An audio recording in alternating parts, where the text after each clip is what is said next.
So hey everyone, welcome back to Shorthandify. Hope you all are doing great. I know काफ़ी late हो चुका है but notification आया हुआ है तो वीडियो तो बनाना ही है. सो एसएससी ने stenographer grade C and D का फॉर्म जारी कर दिया. नोटिफिकेशन आ चुका है फॉर द ईयर 2026 के लिए. जो कुछ भी नोटिफिकेशन में है वो सारी चीज़ें हम यहाँ पर डिस्कस करेंगे. और एसएससी ने एक बड़ा धमाका भी कर दिया है यहाँ पे, जो मैंने पहले ही प्रिडिक्ट किया हुआ था कि इस एग्जामिनेशन में भी हो सकता है. उसको आगे हम लोग डिस्कस करेंगे. आइए देखते हैं क्या है इस नोटिस में. एज आई हैव सेड काफ़ी लेट हो चुका है मुझे बट सो एग्ज़ाम का एप्लीकेशन विंडो जो है 24 अप्रैल से 15 मई 2026 तक है, जो कि अब आज जब मैं ये वीडियो बना रहा हूँ आज 10 तारीख है.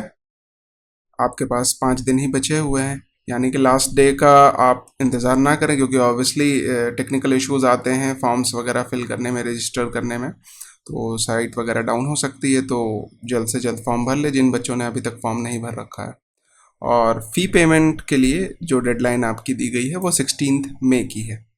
सो मैं ये सजेस्ट करूँगा कि आप जल्द से जल्द ही जो है, आपके पास 5 दिन बचे हुए हैं, टाइम वेस्ट ना करें और जल्द से जल्द फॉर्म को भर दें.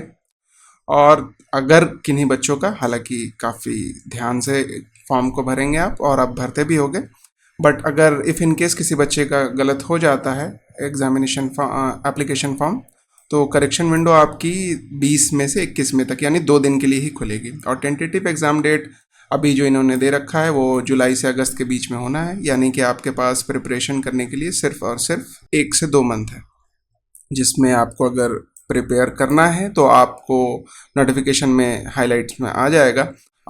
मैंने ऑलरेडी शॉर्ट हैंड की डिफरेंट स्पीड्स में प्लेलिस्ट बना रखी है, आप वहाँ से जा कर के प्रिपरेशन कर सकते हो. टोटल आपकी वैकेंसीज जो हैं 731 आई है. कंबाइंड ग्रेड सी और ग्रेड डी को मिला करके 731 वैकेंसीज निकाली गई है. नेक्स्ट एलिजिबिलिटी क्राइटेरिया 12th पास का है. यहाँ पे जो स्टूडेंट्स हैं उन्होंने 12th पास किया हुआ होना चाहिए, किसी भी बोर्ड यूनिवर्सिटी से रिकॉग्नाइज्ड होनी चाहिए वो.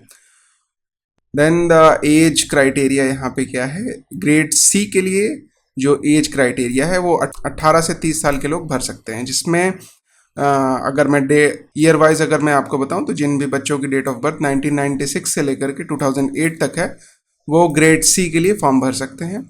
और ग्रेड डी के लिए जिन भी बच्चों की एज 18 टू 27 ईयर्स है वो भर सकते हैं, यानी कि जिनकी डेट ऑफ बर्थ 1999 से 2008 के बीच में आती है वो इस फॉर्म को भर सकते हैं. एंड एज रिलैक्सेशंस आप यहाँ पे देख सकते हो, ओबीसी के लिए, एससी एसटी के लिए, पीडब्ल्यू के लिए, PW OBC and PW SSC and PW SC ST के लिए. यहाँ पे एक इम्पॉर्टेंट चीज़ यहाँ पे है कि OTR वन टाइम रजिस्ट्रेशन जो ssc.nic.in पे आप लोगों ने कर रखा था पहले से, वो इनवैलिड है. आपको दोबारा से रजिस्टर करना होगा इस पे ssc.gov.in पे. और हाईली रिकमेंडेड ये है कि आधार बेस्ड ऑथेंटिकेशन आप वहाँ पे करें. अब ये क्यों इंपॉर्टेंट है ये मैं आपको आगे स्लाइड्स में बताऊंगा. करेक्शन विंडो मैंने बता रखा है 20 तारीख से लेकर के 21 तारीख तक है. फॉर्म को इस तरीके से भरिए कि करेक्शन करने की नौबत ना आए.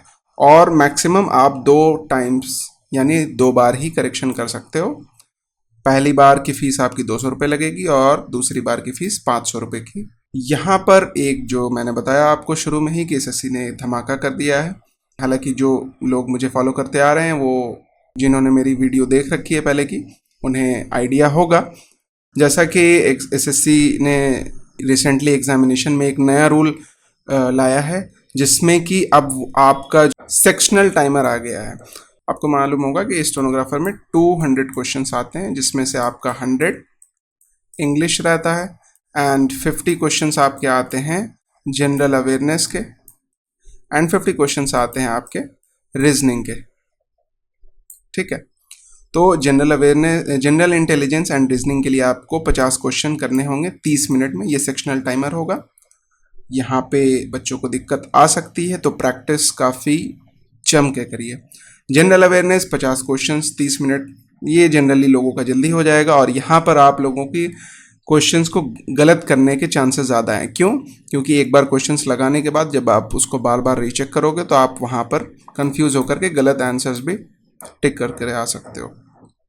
इंग्लिश के लिए यहाँ पे काफ़ी बच्चों को दिक्कत होने वाली है जिनकी इंग्लिश कमज़ोर होती है। 100 क्वेश्चंस होंगे जिन्हें आपको कंप्लीट करना है 60 मिनट के अंदर। सेक्शनल टाइमर के आने की वजह से आपको मॉक प्रैक्टिसेस काफ़ी करनी होगी। PYQs एंड मॉक प्रैक्टिस बहुत सारे करिए, जितना हो सकता है उतना ज़्यादा करिए, उससे आपकी स्पीड बढ़ेगी और जिससे आपका पेपर अच्छा होगा और कमांड आएगा आपका सब्जेक्ट्स के ऊपर। जनरल अवेयरनेस के लिए तो ये टाइम मोर देन इनफ है। इंग्लिश के लिए अगर आपकी प्रैक्टिस अच्छी है तो आप 60 मिनट में कर सकते हो।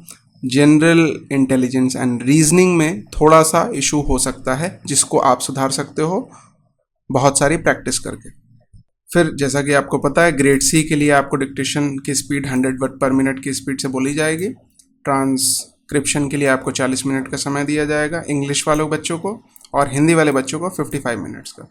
ग्रेड डी के लिए डिक्टेशन की स्पीड 80 वर्ड्स पर मिनट होनी है। ट्रांसक्रिप्शन के लिए इंग्लिश वाले बच्चों को 50 मिनट्स एंड हिंदी वाले बच्चों को 65 मिनट्स मिलेंगे। हाँ, यहाँ पे मैंने जो आपको अभी बताया था कि आधार बेस्ड ऑथेंटिकेशन करना क्यों ज़रूरी है, कि अगर आप आधार बेस्ड ऑथेंटिकेशन नहीं करोगे तो आपको वहाँ पर सेंटर पे पहुँचकर इशू फेस करना पड़ सकता है। आपको 2 घंटा पहले से पहुँचना होगा वहाँ पर। आधार ऑथेंटिकेटेड कैंडिडेट्स के लिए स्टैंडर्ड रिपोर्टिंग टाइम है। So that's all for today guys, and preparation जम के करिए, अच्छे से करिए। और अगर आपको शॉर्ट हैंड डिक्टेशन की प्रैक्टिस करनी है तो उसकी मैंने अलग अलग स्पीड्स पे प्लेलिस्ट बना रखी है अपने चैनल पे, उसको देखिए और प्रैक्टिस करिए। Thank you.